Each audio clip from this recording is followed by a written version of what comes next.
நாடு முழுவதும் பல குற்ற சம்பவங்கள் நடந்துக்கிட்டு தான் இருக்கு. காவல்துறையினரும் விசாரிச்சுக்கிட்டு தான் இருக்காங்க. அது மாதிரியான பல குற்ற சம்பவங்களின் தொகுப்பு தான் நிகழ்தகவு.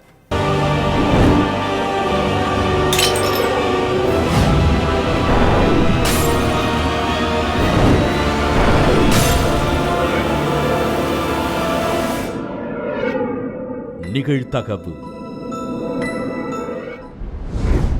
திடீரென சடலமாக கிடந்த பெண், லிவின் உறவில் விரிசல், சார்ஜர் ஒயரால் கழுத்தை நெரித்து கொன்ற பயங்கரம், 20 நாட்களுக்கு பின் வெளிச்சத்திற்கு வந்த உண்மை, வீட்டிலேயே ஒளிர்ந்திருந்த குற்றவாளி, இளம்பெண் கொடூர கொலைக்கான பின்னணி என்ன?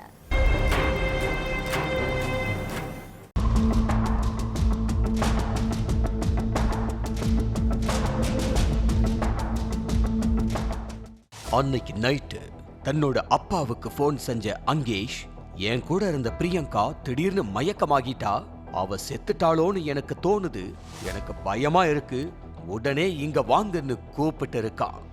உடனே பதறி அடிச்சுக்கிட்டு அங்கேஷோட வீட்டுக்கு ஓடி வந்த அங்கேஷோட அப்பாவும் உறவினர்களும் விசாரிச்சாங்க. அதுக்கு என் கூட சண்டை போட்டுட்டு தூங்க போனவ இப்படி திடீர்னு மயக்கமாகிட்டான்னு சொல்லி அங்கேஷ் அழுதுருக்காரு. உடனே அங்க கிடந்த பிரியங்காவை தூக்கிக்கிட்டு அங்கேஷோட உறவினர்கள் மருத்துவமனைக்கு போயிருக்காங்க. அங்க அவங்கள சோதனை செஞ்ச டாக்டர்ஸ் பிரியங்கா ஏற்கனவே உயிரிழந்துட்டதா சொல்லி இருக்காங்க. எப்படி இவங்க உயிரிழந்தாங்கன்னோ உங்களுக்குள்ள என்ன நடந்துச்சுன்னோ சுத்தி நின்னுகிட்டு இருந்த உறவுக்காரங்க கேட்டு இருக்காங்க. அதுக்கு அங்கேஷ், என் கூட சண்டை போட்டுட்டு தூங்க போனவ இப்படி திடீர்னு தற்கொலை பண்ணிக்கிட்டான்னு சொல்லி அழுது இருக்கான். உடனே அங்கேஷுக்கு ஆறுதல் சொன்ன அவங்க அப்பா போலீஸுக்கு தகவல் கொடுத்தாரு. உடனே அங்க வந்த போலீஸ்காரங்க பிரியங்கா தற்கொலை செஞ்சுக்கிட்டதா சொன்ன தகவலை நோட் பண்ணிக்கிட்டு சடலத்தை கைப்பற்றி பிரேத பரிசோதனைக்கு அனுப்பி வச்சாங்க. அதுக்கப்புறம் 20 நாட்கள் கழிச்சு வந்த போஸ்ட்மார்ட்டம் ரிப்போர்ட் அந்த கொலைக்காரனை காட்டி கொடுத்துச்சு.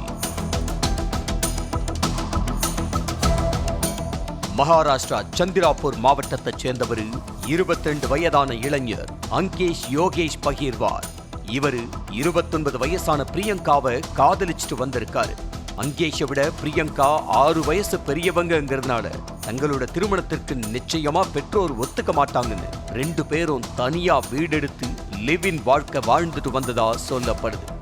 இது 2 பேருடைய வீட்டுக்கு தெரிஞ்சாலும் பெருசா பெற்றோர் கண்டுகொள்ளலன்னு சொல்லப்படுது. ஆரம்பத்துல பிரியங்கா கிட்ட நல்லா சிரிச்சு பேசி அங்கேஷ் பிரியமா பழகிட்டு வந்ததா சொல்லப்படுது. நாளடைவுல அங்கேஷுக்கு பிரியங்கா மேல வச்ச காதல் கசக்க ஆரம்பிச்ச நிலையில சின்ன விஷயத்துக்கெல்லாம் கோபப்படுறதும் நாள்தோறும் ஏதாவது ஒரு காரணத்தை கண்டுபிடிச்சு பிரியங்காவோட தகராறு செய்யறதுமா இருந்திருக்காரு.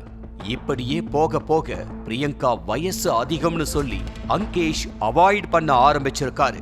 இதனால பிரியங்கா மனமுடைஞ்ச நிலையில ரொம்ப சோகமா இருந்தாங்கன்னு சொல்லப்படுது.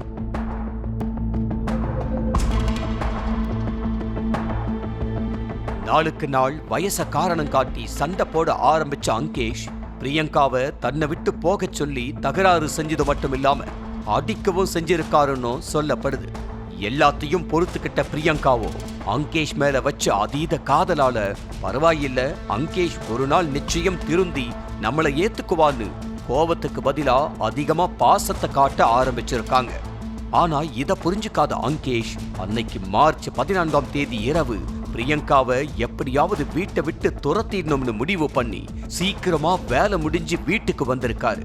அங்க சமையலறையில சமைச்சுக்கிட்டு இருந்த பிரியங்காவை வீண் வம்புக்கு இழுத்திருக்காரு. சாதாரண பேச்ச ஊதி பெருசாக்குன அங்கேஷ் ஆபாசமா திட்டினதா சொல்லப்படுது. இதனால கோபமான பிரியங்காவும் அங்கேஷ திருப்பி திட்டினதா சொல்லப்படுது. ஒரு கட்டத்துல 2 பேருக்கும் வாக்குவாதம் முத்தின நிலையில அங்கேஷ் பிரியங்காவை திட்டம் போட்டது மாதிரியே வீட்டை விட்டு வெளியே போக சொல்லி இருக்காரு. ஆனா பிரியங்கா போக மாட்டேன்னு பிடிவாதமா சொல்லி இருக்காங்க. நான் ஏன் போகணும், இவ்வளவு நாள் நல்லா தானே இருந்தோம், இப்ப மட்டும் ஏன் என்ன போக சொல்றனோ, ஏன் புதுசா கல்யாணம் பண்ண ஆசை வந்துடுச்சானோ கோபத்தோட கேட்டு இருக்காங்க. அதுக்கு அங்கேஷ், ஆமா எனக்கு நீ வேணாம், என் வயசுக்கு ஏத்த பொண்ணா பார்த்து கல்யாணம் தான் செஞ்சுக்க போறேன், உன்னால என்ன செய்ய முடியுமோ செஞ்சுக்கோன்னு பயங்கரமா கத்துனதா சொல்லப்படுது. இதுல ஒரு கட்டத்துல ஆத்திரத்தோட உச்சத்துக்கே போன அங்கேஷ் கண்ணுமைக்கிற நேரத்துல அங்க கிடந்த சார்ஜர் வயரை எடுத்து பிரியங்காவோட கழுத்துல போட்டு நெரிச்சிருக்காரு. இதுல மூச்சு திணறிய பிரியங்கா கழுத்து நெறிப்பட்டு அங்கேயே உயிரிழந்துட்டாங்க. 20 நாள் கழிச்சு வந்த போஸ்ட்மார்ட்டம் ரிப்போர்ட்டை வச்சு நடத்தின விசாரணையில உண்மை எல்லாத்தையும் சொன்னாரு அங்கேஷ். பிரியங்காவை சார்ஜர் ஒயரால கழுத்த நெரிச்சி நான் தான் கொன்னேன்னு சொன்ன அங்கேஷ போலீஸ்காரங்க கைது செஞ்சு சிறையில அடைச்சிட்டாங்க. முட்புதரில் கிடந்த சடலங்கள். என் மனைவியிடம் உனக்கென்ன பேச்சு என கண்டித்த நபர். மீறிய கள்ளக்காதல். இளைஞருக்கு போட்ட ஸ்கெட்சில் பறிபோன மற்றொரு உயிர். டீசல் வாங்க சென்று சடலமாக கிடந்த இளைஞர்கள். ஊரையே பதற வைத்த இரட்டை கொலை. பின்னணி என்ன?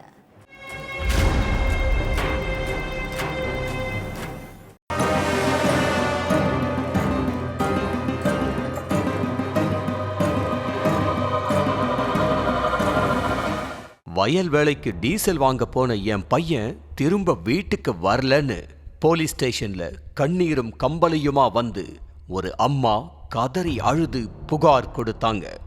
அப்போ போலீஸ்காரங்க, யாருமா உங்க பையன், பையனோட பேரு என்ன, நீங்க எங்கிருந்து வர்றீங்கன்னு கேள்வி கேட்க ஆரம்பிச்சாங்க. அதுக்கு அந்த அம்மா சொன்ன பதில கேட்ட போலீஸ்காரங்க தங்களோட விசாரணையை தொடங்கினதுல ஊருக்கு ஒதுக்குப்புறமா இருந்த ஆள் அரவமற்ற பகுதியிலிருந்து 2 சடலங்களை கைப்பற்றினாங்க.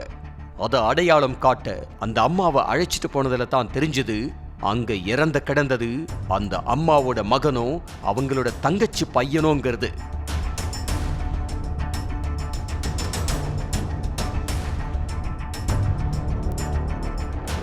உடனே சடலங்களை கைப்பற்றின போலீஸ்காரங்க பிரேத பரிசோதனைக்கு அனுப்பி வச்சிட்டு சிசிடிவி காட்சிகளை ஆய்வு பண்ணாங்க. ஆந்திர மாநிலம் நெல்லூர் மாவட்டம் பெத்தபுட்டேடு கிராமத்தை சேர்ந்தவர் 29 வயசான வெங்கடேஷ். கல்லூரி படிப்பை முடிச்ச வெங்கடேஷ் சொந்தமா வயல் வச்சிருந்தது மட்டும் இல்லாம பிசினஸ் செஞ்சுட்டு வந்ததாகவும் சொல்லப்படுது. இந்த நிலையில அதே ஊரை சேர்ந்த ஒரு திருமணமான பெண்ணோட வெங்கடேஷுக்கு பழக்கம் ஏற்பட்டதா சொல்லப்படுது. அதிக நேரம் போன்ல பேசி வளர்ந்த இவங்களோட நட்பு அடுத்த கட்டத்துக்கு போய் திருமணத்துக்கு மீறிய உறவா மாறி இருக்கு. இதனால அடிக்கடி 2 பேரும் நேர்ல சந்திச்சு பேச ஆரம்பிச்சிருக்காங்க. இந்த செய்தி ஊர் முழுக்க பரவன நிலையில அந்த பெண்ணோட கணவனான கல்யாண் காதலியும் இந்த கள்ளக்காதல் விவகாரம் விழுந்திருக்கு. இதனால கல்யாண் தன்னுடைய மனைவி மேல ரொம்ப ஆத்திரத்துல இருந்ததாகவும் சொல்லப்படுது.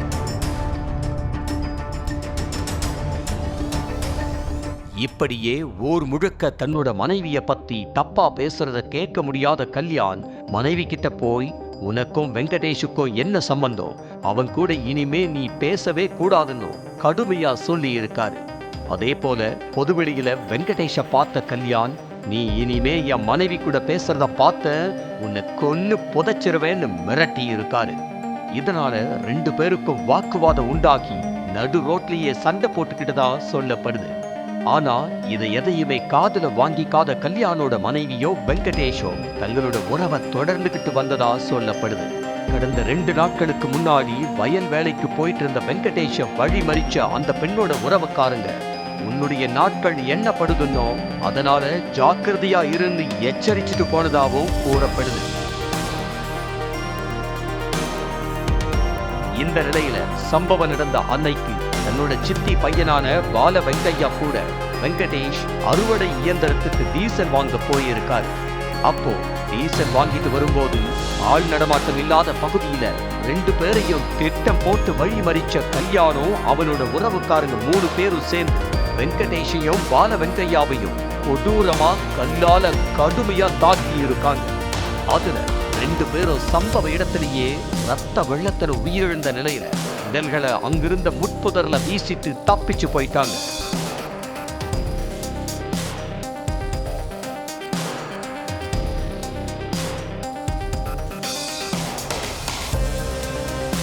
சிசிடிவி காட்சிகளை வச்சு கல்யாணையும் அவரோட உறவினர்களான பிரசாந்த், விஜயபாஸ்கர் ஆகியோரை மடக்கி பிடிச்சு கைது செய்த போலீஸ்காரங்க நீதிமன்றத்தில் ஆஜர்படுத்தி சிறையில அடைச்சிட்டாங்க.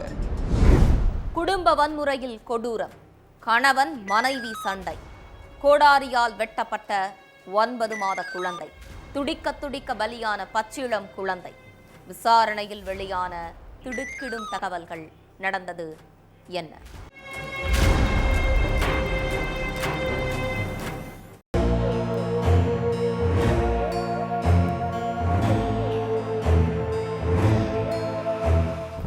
அந்த வீட்ல கேட்ட கூக்குரல். என்ன ஆச்சுன்னு பதறி போன பக்கத்து வீட்டுக்காரங்க உள்ள போனதுல அங்க 9 மாத குழந்தை ரத்த வெள்ளத்துல சடலமா கிடந்ததை பார்த்து அப்படியே அதிர்ச்சியில உறைஞ்சு போய் நின்னாங்க. என்ன ஆச்சு குழந்தைக்கு? யாரு இப்படி கொடூரமா சாகடிச்சதுன்னு குழம்பி போய் நின்ன ஊர்க்காரங்க உடனே போலீஸுக்கு தகவல் கொடுத்தாங்க. அங்க வந்த போலீஸ்காரங்க குழந்தையோட சடலத்தை கைப்பற்றி பிரேத பரிசோதனைக்கு அனுப்பி வச்சு தங்களோட விசாரணையை தொடங்கினதுல இந்த கொடூர கொலையை செஞ்சது யாருன்னு தெரிய வந்துச்சு.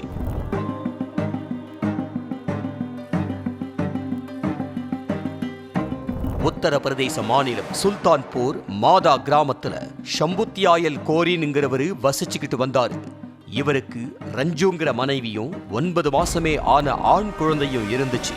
இந்த நிலையில மதுபோதைக்கு அடிமையான ஷம்புத்தியாயல் கொஞ்சம் மனநலம் பாதிக்கப்பட்டவர் போல இருப்பாருன்னு சொல்லப்படுது. இவருடைய நிலைமை தெரியாமலேயே ரஞ்சுவை அவங்க பெற்றோர் கல்யாணம் பண்ணி வச்சதா கூறப்படுது. கல்யாணமான புதுசுல சாதாரணமா இருந்த ஷம்புத்தியாயல் நாளடைவுல ரஞ்சு கிட்ட சண்டை போடுறதும் எதுக்கெடுத்தாலும் அடிக்கிறதுமா இருந்திருக்காரு. இப்படியே நாட்கள் போக கர்ப்பமான ரஞ்சுவுக்கு ஒரு ஆண் குழந்தையும் பிறந்திருக்கு. குழந்தை பிறந்தும் கூட கணவன் ஷம்புத்தியாயலோட மனநிலையில எந்த மாற்றமும் உண்டாகல. அதுக்கு நேர்மாறா ரஞ்சுவுக்கு கொடுமை அதிகமாயிக்கிட்டு தான் வந்திருக்கு. அடி, உதை, சித்திரவதைன்னு எல்லாத்தையும் பொறுத்துக்கிட்ட ரஞ்சுவுக்கு இப்படி நடக்கும்னு யாரும் கொஞ்சம் கூட எதிர்பார்க்கல. அன்னைக்கு வழக்கம் போல வீட்டுக்கு மது போதையில மூர்க்கமா வந்த ஷம்புத்தியாயல் எப்போதும் போல மனைவி கிட்ட சண்டை போட்டிருக்காரு. இதனால ஆத்திரமான ரஞ்சுவும் பதிலுக்கு பதில் திரும்பவும் திட்டி இருக்காங்க. இப்படி வாய்ப்பேச்சு அதிகமாக வாக்குவாதம் முத்தி இருக்கு. அப்போ கோபமாகி ரஞ்சுவை பயங்கரமா அடிச்சு கீழே தள்ளிவிட்டு ஷம்புத்தியாயல் பக்கத்துல இருந்த கோடாரியை எடுத்து கண்ணுமைக்கிற நேரத்துல கீழே படுக்க வச்சிருந்த குழந்தைய துடிக்க வெட்டினதா சொல்லப்படுது. இதுல ரத்த வெள்ளத்துல குழந்தை உயிரிழக்க ஷம்புத்தியாயல போலீசார் கைது செஞ்சாங்க. முதற்கட்ட விசாரணையில அவர் மனநலம் பாதிக்கப்பட்டவர்னு சொன்ன நிலையில அவரை கைது செய்த போலீஸ்காரங்க மனநல மருத்துவமனைக்கு பரிசோதனைக்காக அனுப்பி வச்சாங்க. ஒவ்வொரு குற்றங்களின் முடிவும் சட்டத்தின் கையில். விசாரணை தொடரும். பார்க்கலாம் அடுத்த நிகழ்தகவில்.